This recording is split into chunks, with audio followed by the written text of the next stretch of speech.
मुंबईचा महापौर कोण? मागचे कित्येक महिने चर्चेत असलेला हा प्रश्न. सुरुवात मराठी की अमराठी यावरून झाली, मग महापौर ठाकरेंचा की महायुतीचा यावर चर्चा.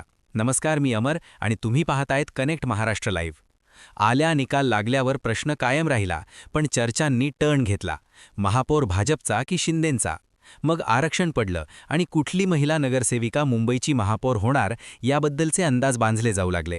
या सगळ्यात हॉटेल पॉलिटिक्स ते अगदी बार्गेनिंग पॉवर दाखवणं, सगळं काही मुंबईच्या महापौर पदाभोवतीच फिरत होतं. पण आरक्षण सोडत पार पडली आणि मुंबईच्या महापौर पदाची निवडणूक 31 जानेवारीला होणार हे जाहीर झालं. पण आता मुंबईच्या महापौर पदाची निवडणूक लांबणीवर पडल्याच्या बातम्या आहेत.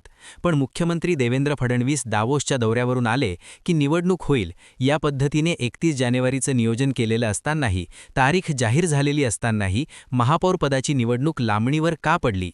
पडद्यामागे नेमकं काय घडलं आणि काय घडतंय पाहू.